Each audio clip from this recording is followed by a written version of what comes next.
Okay, so we are continuing Unit 3 by talking about the electromagnetic spectrum. You need to complete all parts of your notes in your notebook.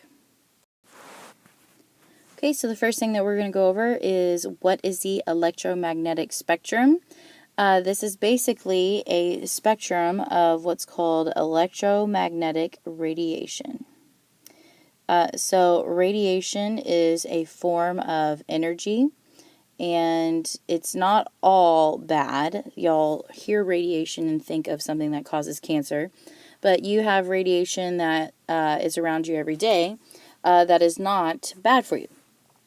So it's basically just energy that acts as a wave.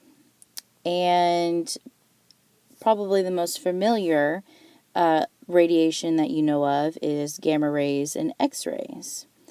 And those are the forms of radiation that causes cancer.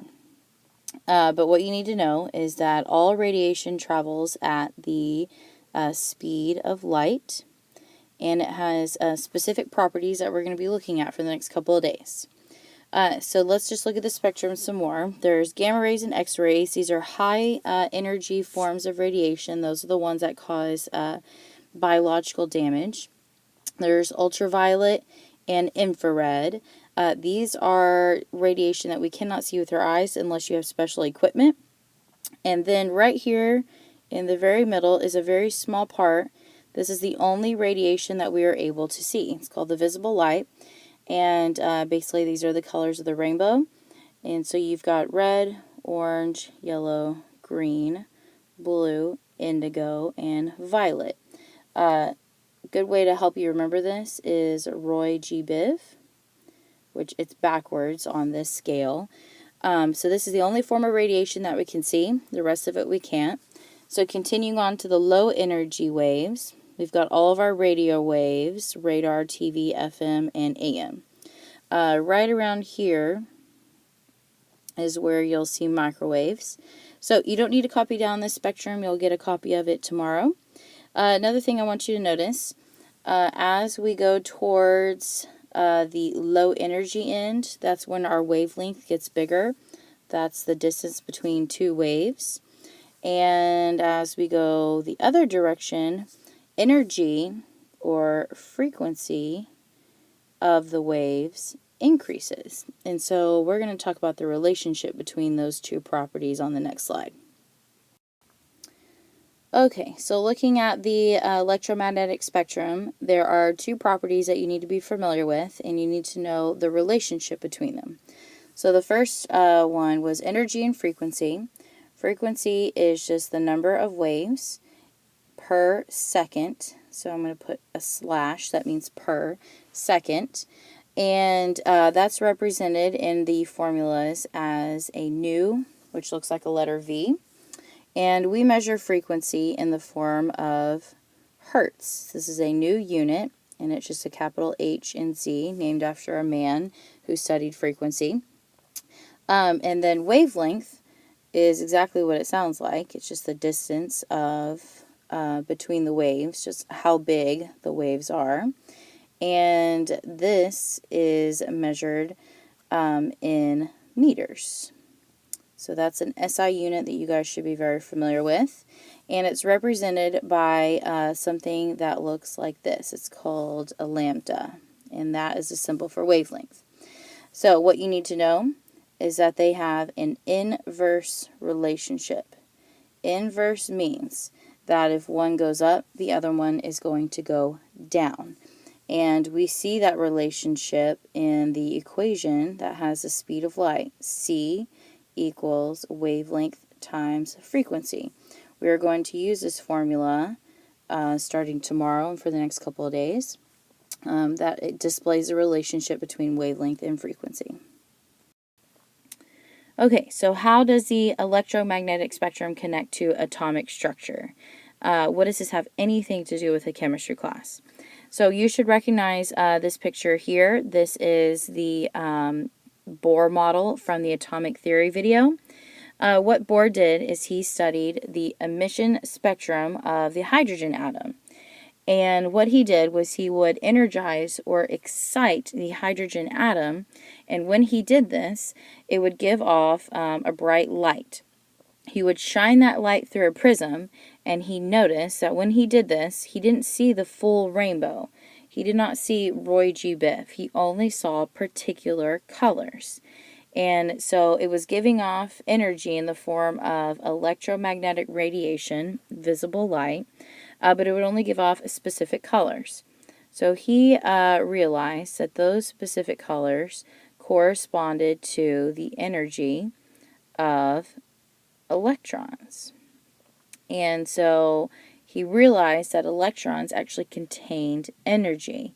And this is very important because electrons are attracted to the nucleus of an atom. So how come they don't just collapse? How come they don't just go straight towards the nucleus and collapse an atom? Well, that's because they are in specific energy levels, and what we now know is that they are in what are called orbitals. But they do contain energy, and we can see how much energy they have by looking at an emission spectrum of that element. So a couple of things we need to conclude from that theory is that the farther away an electron is, the more energy that electron will have. And so your electrons that are farther away from the nucleus, the ones way out here in the 5th energy level, or maybe the 6th or 7th, the more energy that they have. If they have a small amount of energy, they'll be closer. That's why when you go from this level right here, you only give off a red color, because red is a low energy color. When you fall down from a much higher level down to a lower level, you're going to give off a high energy color like purple. So emission spectrums will not only tell us how much energy an electron has, it will also identify what element we're looking at. So let's look at that a little bit closer. Okay, so here is basically an image of what we're going to be looking at in class tomorrow.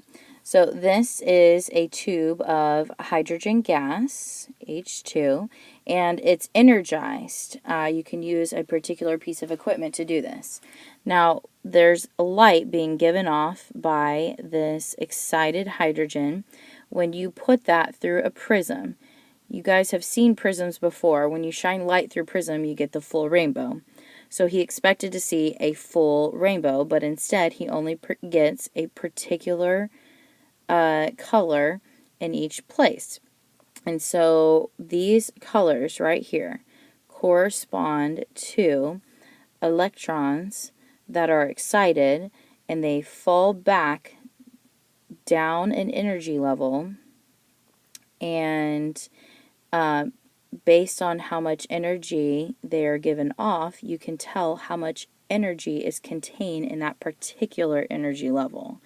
And so you can learn a lot from an atom just by looking at their emission spectrum.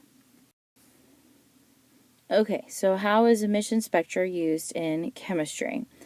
So once we realized that particular elements will give off particular colors or emission spectra, we realized that we could, using a telescope, we could look at what light is being given off by stars or planets, and based on that different color of light, we could look at what was called the absorption lines.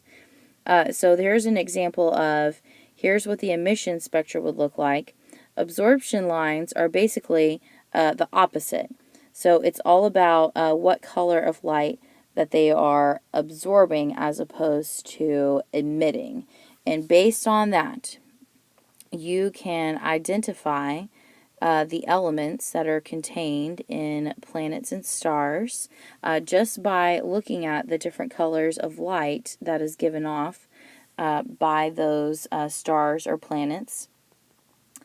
And so this is an extremely useful tool in astronomy, and it's all due to Bohr studying the hydrogen atom.